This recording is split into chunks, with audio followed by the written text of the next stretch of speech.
Valentina Bujales, the content creator for Negative Gain Productions, and I'm here with my friend and esteemed colleague, Jamie Blacker of ESA, and we are getting together to discuss the first anniversary of Burial 10. Jamie, it's good to see you. Yeah, hi Constantina. How are you? I'm very well.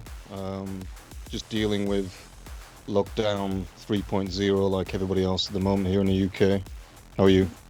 Yeah, definitely. We're dealing with our own lockdown sort of over here in America, so I totally understand. But I'm glad that we can get together to discuss Burial 10's first anniversary, and that came out on February 7th, 2020, last year. So it's been kind of a whirlwind year, but let's just jump right into this. So now Burial 10 is turning a year old. It's kind of aged under unique circumstances. Due to the shutdown, looking back, does this album hold a different significance to you?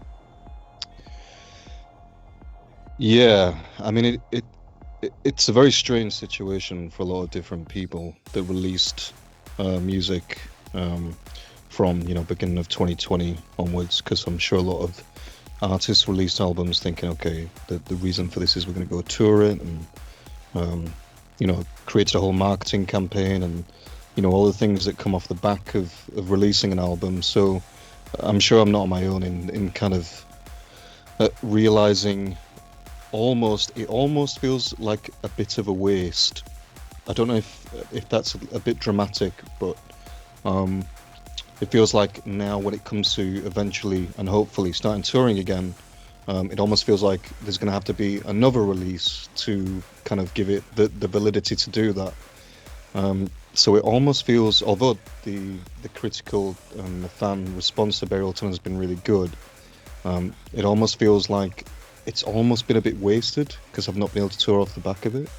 And that might be quite an entitled view, and maybe one not agreed by others, but it does feel like it's not really given me the result I wanted because of the situation. But additionally, and this might sound overly profound, but what tends to happen with a lot of ESA releases is it's almost like when you watch a film and they predict something. So the album Burial 10 was very much about, and very much the title track was about how you, the metaphor of being buried, i.e. losing everything and fading away, and encountering really big obstacles. But then, how do I overcome these obstacles? The lyrics, tell me how do I ascend again?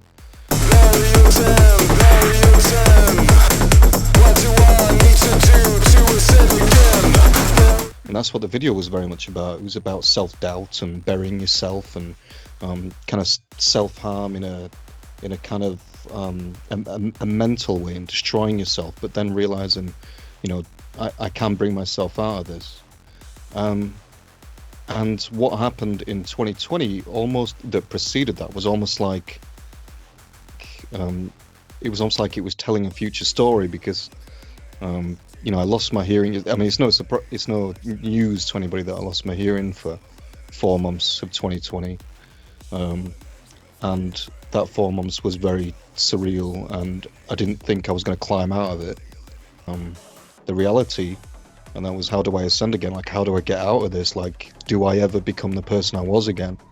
And then fortunately, blessings and whatever, I managed to recover my hearing back. But alongside that, with coronavirus and not playing shows and everything that came alongside that, it almost felt like a prediction for the future. And that was that this is going to be a real burial this year, and how do we get out of this? And we're still in it to a certain extent, but hopefully clambering our way out. So it does seem to reflect on a few different levels, that album.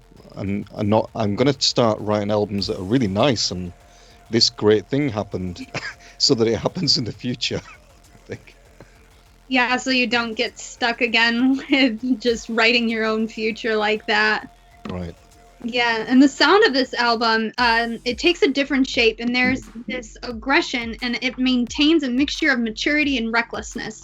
So what was the inspiration for this record that helped you develop the lyrics?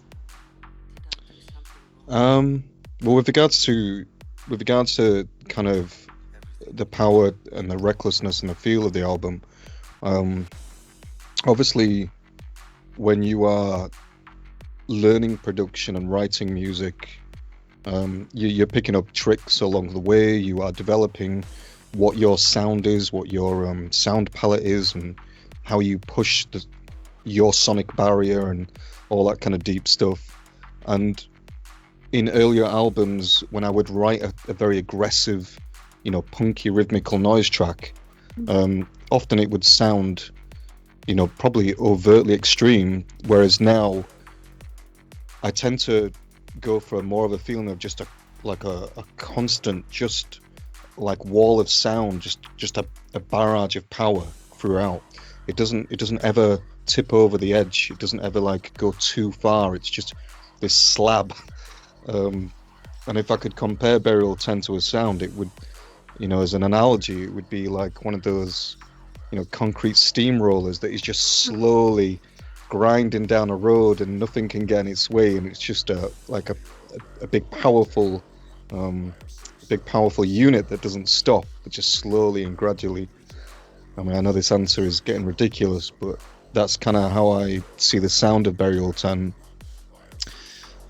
Lyrically for the album, it comes from a lot of different places. Like I was saying with the first question, it came from me having a little bit of self-doubt and, going through a couple of things, and like we all are, and how do you get out of this? But it's a lot of different aspects and a lot of different kind of lyrical takes as the album goes on. So there's a few different kind of impressions going on in it.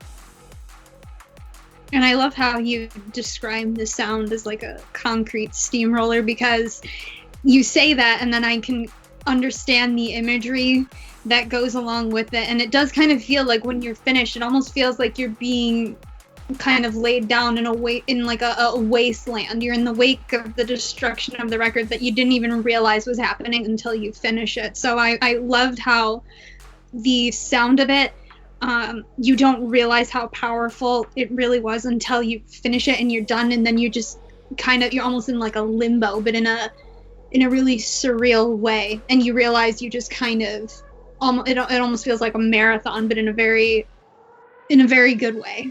There's so much going on. I think a couple of people have said that. A couple of the critic reviews have been like, this is a hell of an endurance test getting through this album. And I don't really care. Like, I mean, for me, I had, there's 74 minutes on a CD that you can bang on that, and I'm like, I'm gonna put every fucking second I can on there because I've got so much material here, and there's nothing that hasn't been intentionally detailed, and every single second of it I'm happy with. So I'm not gonna, if somebody wants to listen to it in 15 listens, then feel free to do that. But I felt as a product, it needed to be the length it was. And it was very intentional in how to end the album. It's interesting that you say about, feeling like you're in kind of a limbo at the end. I mean, that was kind of intentional with the last track, Blessed with Bruises, and it's a 10-minute track, and it's a 10-minute track for a reason. It needs that time to breathe and explore and go through this journey. And, the end of it is one of my favorite things that I've written, because it's just kind of this weird cinematic soundscapey thing with this guy saying, "Can you hear me?" over and over again through a real boxed filter. And I really wanted to create like this feeling of claustrophobia, but also like limbo. So it's interesting you pick up on that. I like that. And on the track "You Are Safe Here," that features Caitlin Corlex, and she's another member of Ngp. So tell us how this collaboration came to be. I mean, I literally got in contact with Caitlin. I have been following her for a couple of years, and the reason being because I think she's one of the best vocalists in the scene, if you want to call it a scene. It's got so many subgenres. Is there even a scene anymore? It's just like an amalgamation of scenes. But I think with Caitlin, like, her quality shines through immediately and really strikingly. She manages to create a vocal hook, whatever she does. Like, you could send her a sample of a dishwasher and she'll find like a hook to a melody to get around it, because she's just I think those things come naturally to some people, and I think it comes very naturally to her. And also the tone of her voice, just everything is very powerful, but also very controlled, and that's the sign of a professional. Um, so, I when I heard her, I was like, okay, I'm going to reach out. I'd love to work with her on a track or a couple of tracks. And fortunately, she'd heard of me as well. She was like, I'd absolutely let's give it a shot, and we did, and it worked very well instantaneously. There was no kind of like um, we instantly met each other on the same level of what we wanted.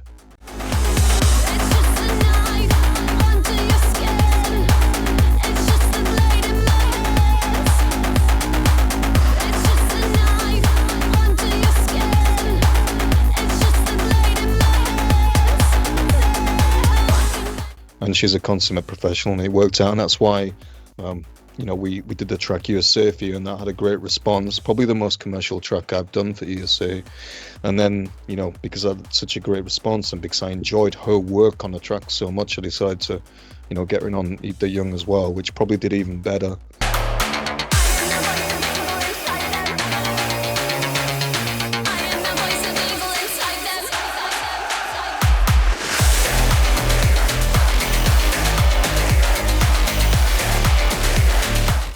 Yeah, definitely. And it adds such a beautiful layer to the whole album because, her vocals are so wonderful. And like you said, she has so much power and control in her voice that matched up against your soundscape. It just created such amazing tracks. And I'm almost at a loss for words because it just worked so well. It's almost unreal how nice it all worked out. Thank you very much. Yeah, and in addition to that, your music videos are incredibly nuanced as well. So not only do you have wonderful tracks, but you've got stunning visuals. So what's the process for creating your music videos? That's a really good question. I'll try not to go on too much, but the music video thing probably started about, I think it was early 2017. I'd been working with my best friend Miles for probably about the last 5 or 6 years, just kind of messing around with filming. Then we're like, okay, let's try and do this properly now. Let's get some actors in. Let's get a storyline. Let's get locations and props, and let's see what we can do. And we filmed The Hold, which is the first ESA music video, and it worked out really well, and I was really happy with it. And it was a chance for me to flex my cinema, like, I don't want to say skills, but awareness, because I'm a huge film fan, always have been. I think visual is so important, accompanied with music, and The Hold is very much kind of inspired by The Witch, which is a great film, and other kind of British horrors. And then from there, me and Miles kind of got the bug, and we were like, okay, we can do this. Like, this was better than a lot of this stuff out there. We can make this work. So then we did Bad Blood Will Out, and I Want It Now, and then got the video done for Like Me, done in Tokyo, and it's been 6 music videos later, and we've just become really efficient at getting a great storyline. Interesting people involved. It's very talented people looking for something a bit different to everything else, something that really is creative and interesting. Working on lighting, who would know that lighting is probably the most important thing about music videos? To somebody like me, that is incredibly dull, but we've explored that, and we'd be like, okay, we've got to figure out all these different artifacts that make music videos work. So through that process, I feel like I've become a reasonably intelligent director, and I produce my own stuff and write my own stuff. And then Miles is the director of photography and edits everything, and he helps me a lot with the storylines. Where it's absolutely true that you sometimes reach a wall. You're like, I don't know where to take this story. Like, what is this about? And he will come from a different point of view because he's much more into mainstream commercial films, and I'm much more into really obscure, like, weird abstract films. So we tend to bounce off each other and come up with some great concepts because we have different ways of thinking. And I'm really proud of where we've got to. And I'm going to struggle to not make music videos because of two reasons. I enjoy it incredibly, but also I think it's massively important as a tool to not just display your music, but display who you are as an artist and what you're trying to represent and communicate. And it gives a different dimension to who you are as an artist. And I think if you don't explore that avenue, you're kind of doing yourself a disservice because you're not really communicating what you're about fully. But sometimes it's doing your fans a disservice as well. But you know, it's not a cheap business, and it's good to know people in the business that will help you. But yeah, it's a long process. It's not easy. It's very, you have to be very good at organization. That's probably the biggest thing. But yeah, I love it. Yeah, and I love the music videos. They walk this middle ground between, as you said, kind of this more commercialized film style, and then you've got almost this obscure art house style. And the way that you manage to intertwine both of them, it really creates these stunning narratives and portrayals of, you know, whether it's more like a fantasy or it's kind of this, it's almost like an adventure horror film. It really does feel like you're sitting down for a short film, which makes me wonder, when is ESA going to finally make a full-length movie? When someone funds me to do so. I mean, that's the dream, isn't it? Being able to film a whole piece, but it's just incredibly expensive and so many different logistics involved in that. But I would absolutely jump at that. I feel like it's something I could definitely do. So watch this space. A little bit. What's that? I said I think maybe you've made your case a little bit. We'll see. We'll see if there's any execs out there that are like, what's the next interesting director piece, and then get in touch. But who knows? Who knows? We'll see. Who knows? Maybe. And Burial 10, we were just talking about success and critics a moment ago. Burial 10, it was a critic's favorite last year. I Die, You Die kind of said that it was an endurance test with the ability to stay under your skin, and Discogs gave you a 4.33 out of 5 rating. And multiple critics from all over, and even just, you know, tweets or Facebook posts about the record, it seemed like it garnered so much praise in such a short amount of time. But was it weird to not be able to show these tracks off live while receiving tons of praise for work that you had to just sort of leave there in its digital or physical state, not being able to show it to people live? Yeah, and that goes back to my first answer for sure. I mean, good reviews are always better than not getting good reviews, and it is important to a point. And I've never had a bad review. I don't think I've ever had a bad review for anything I've released. I don't think I've even had a mediocre review. They've always been good reviews. And I think if I start to see bad reviews now, that would be telling of one or two things. It would be that I'm slipping as an artist, or people like, we're kind of done with this, and we want to kind of move on, which is fair enough. But I've never had a bad review, and the reviews of Burial 10 were good, and I was really happy with it, and I think a lot of people got it. But like you say, I never got a chance to throw out those tracks live, and that is something that you just have to accept, because the situation is, so many more people with so much more taken away from them than an album tour throughout this whole year. And it would be ridiculous of me to try and compare this frustration with their loss. So you just take it on the chin.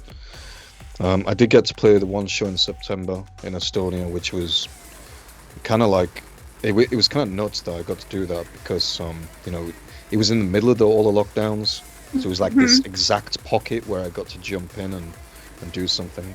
The cases were low in Estonia. The culture government, the government culture, whatever, kind of invited me and said, okay, you can do this. So I was very, very lucky to do that. And I'll be honest with you, playing tracks from Burial 10 in a club called Hall, which is a huge techno warehouse that's open 24/7 with like the best organizers you'll ever meet in your life. Getting to do those tracks live on that night after losing my hearing and only getting it back a few months later, or a few months before the show, I think it was 2 months before the show, and after coronavirus, or after dealing with a few months of coronavirus, getting to do that show was like, it was like the most cathartic experience I've ever had in my life. Like just stepping foot on the stage was like massive, you know. There were points in the set when I just like lost control, because I was like, I never thought I was going to get to do this, never mind in a few months. Obviously there's not been a show since then, but that's the way it is, and hopefully, I don't know, maybe 6 months time we'll start looking at shows again when it's safe. But yeah, I at least got something out of it, whereas a lot of people, the majority of people, didn't. Yeah, I mean, we still have a lot to look forward to. We're only in the second month of the new year, and the vaccines are rolling out. So I think we've got some good things coming. I'd like to think so, anyway. I mean, we have to think like that, otherwise. Yeah. Yeah. In the meantime, though, what have you been up to? I closed my remix window like December time. I basically threw myself into remixes for about 3 or 4 months, which I tend to do after, I usually go album to a remix window and then, repeat that cycle. So I finished taking remixes in December. I started writing last month. Couple of tracks in, feeling weird to get back into it, but feeling good. Planning the next music video, that feels good. Yeah, other than that, just surviving, trying to make money, trying to keep food in the fridge, trying to keep the lights on, trying to keep my sanity, try not to put on too much weight, all the things that everybody else is doing right now, I guess. Can you give us any kind of sneak peek on the music video? Are we allowed to get any insider information, or no? It's all secret. No. What are you listening to right now? I always struggle with this question, Constantina, because it makes me feel really bad. But I'm listening to The Doors right now. Pretty much whenever I need to listen to music, it's The Doors. I'm really bad at keeping up with new music.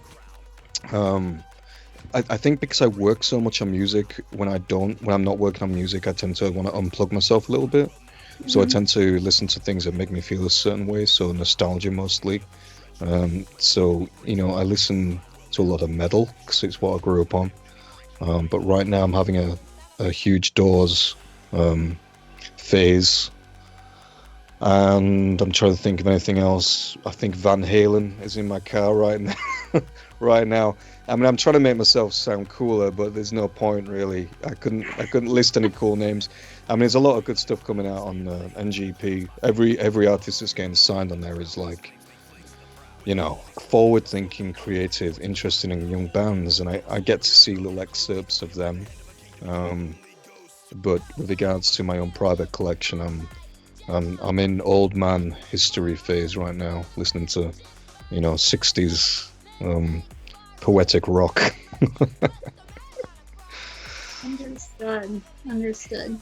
Well, I think that's all the time that we have for this afternoon. Mm-hmm. So thank you so much for sharing this time with me and letting us pick your brain about Burial 10 and coronavirus and the lockdown and everything else that's going on. It's always such a pleasure to talk to you, and we will see you soon. Thank you very much, Constantina. Thank you.